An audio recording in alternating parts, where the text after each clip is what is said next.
Ustadz Abdul Somad beda perlakuan ketika ke Singapura dicekal pihak imigrasi, tapi di Malaysia datang disambut Perdana Menteri, hingga dikawal polisi, dan pulang pun diantar pesawat pribadi. Ya Nabi salam alaika, Ya Rasul salam alaika, Ya Habibi salam alaika, salawatullah alaika. Pada tanggal 16 Mei tahun 2022, Ustadz Abdul Somad dideportasi dari Singapura. UAS pergi ke Singapura bersama keluarga dan sahabat dalam rangka liburan. Saat tiba di bandara dan melewati proses pemeriksaan, istri, anak serta sahabatnya diizinkan masuk.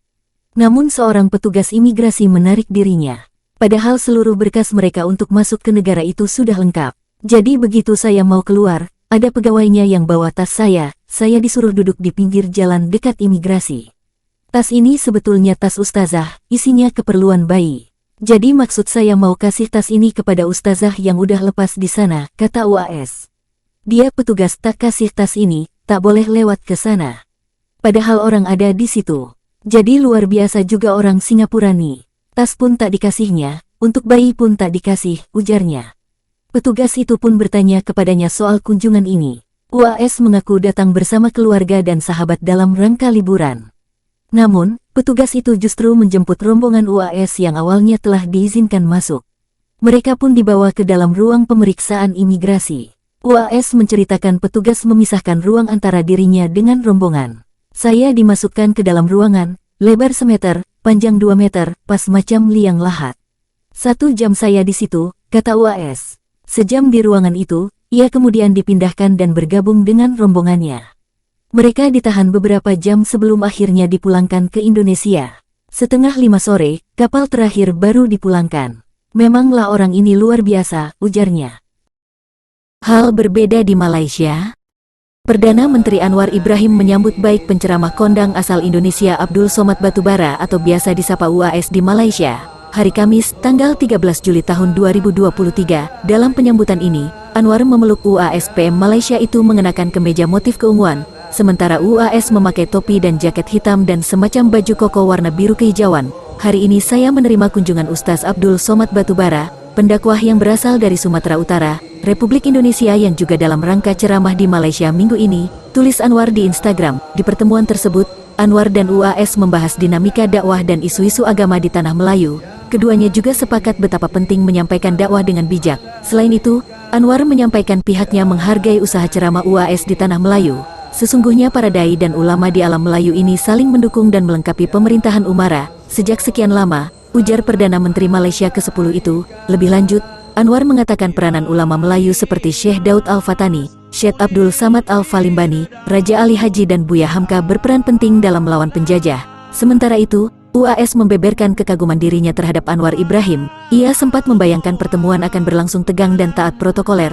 Ternyata, beliau sambut di pintu, ngobrol santai, cair. Akhirnya waktu berlalu dari pukul 14.10 hingga pukul 15.10. Lebih sejam ngobrol panjang, ujar penceramah tersebut di Instagram. Ia juga mengatakan pertemuan tersebut tak seperti jumpa dengan Perdana Menteri, tetapi lebih seperti berdialog dengan sosok yang sederhana. Susah aku merangkai kata untuk menceritakan perasaanku saat ini. Aku dari airport, dengan baju seadanya, langsung jumpa, kata UAS. Tonton video UAS di Malaysia. Ilahi nas tulil firdaus si ahla wala aqwa ala naril jahimi. Muslimin muslimat, mukminin mukminat, semuanya dimuliakan Allah Subhanahu wa taala. Langkah pertama kaki menghapus dosa, langkah kedua mengangkat darajah. Langkah pertama menghapus segala silap dan salah, langkah kedua mengangkat kemuliaan di hadapan Allah. Itulah hendaknya yang kita dapatkan pada malam yang penuh dengan kebahagiaan ini insyaallah. Amin ya rabbal alamin. Kenapa Ustaz Abdul Somad malam ni datang tidak pakai penutup kepala.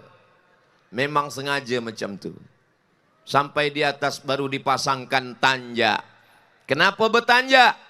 Di mana bumi dipijak, di situ langit dijunjung. Di mana lelaki bertanja, di situ perempuan bertudung. Allahu Akbar. Kita biasa dengar alif lam mim. Kita biasa dengar kaf ha ya ain sad. Tapi malam ni lain yang kita dengar. Mim lam alif ya waw. Melayu. Melayu adalah Islam. Melayu tanpa Islam hilang me-nya, tinggal layunya saja lagi. Alhamdulillah, kita semua adalah orang yang dimuliakan dengan Melayu, yang dimuliakan dengan la ilaha illallah Muhammadur Rasulullah sallallahu alaihi wasallam. Kedatangan Islam membawa rahmat. Pesan Nabi Muhammad sallallahu alaihi wasallam, "Wa ma arsalnaka illa rahmatan lil alamin." Apalah agaknya perasaan rasa hati Ustaz Abdul Somad malam ini. Malam ini saya dipakaikan tanja. Hati saya senang. Rasanya agak berat sikit. Masa dipasangkan keris, itu agak khawatir sikit. Khawatir kita, dia pasang ke bawah, putus pula. Alhamdulillah. Saya boleh bersama dengan orang-orang mulia malam ini. Sebagaimana kita bersama di dataran merdeka pada malam ini, bersama pula lah hendaknya kita di surga Jannatul Firdaus. Allahu Akbar. Begitu rupa saya rupanya.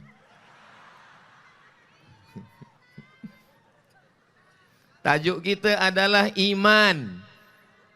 Apa tajuk kita?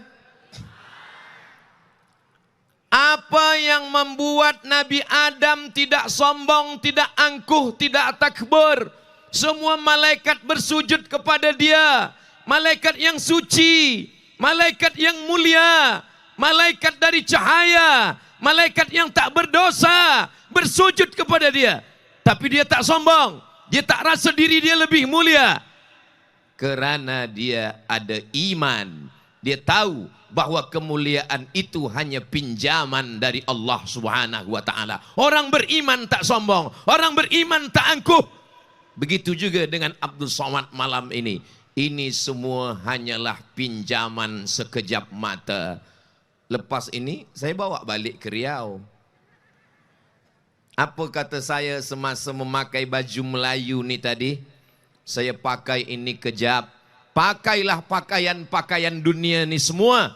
Sampai masanya nanti semua pakaian ini akan berganti dengan kain kafan. Betul? Kita cinta pada baju Melayu. Kita sayang pada tanja. Kita cinta kepada tengkuluk. Saya suka pada keris. Tapi kalau saya mati, tetap juga yang dipakaikan kain. Apa pula kain batik?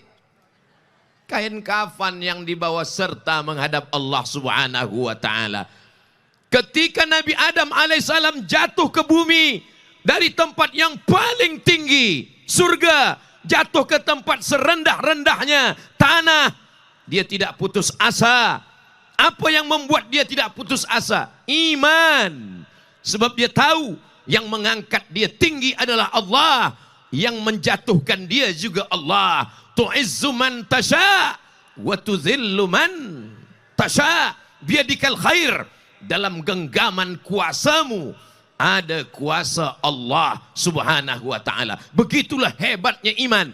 Orang beriman, bila dia di atas dia tidak akan sombong, bila dia di bawah dia tidak akan rendah, dia tidak akan rasa hina, dia tidak akan putus asa, dia tidak akan mati.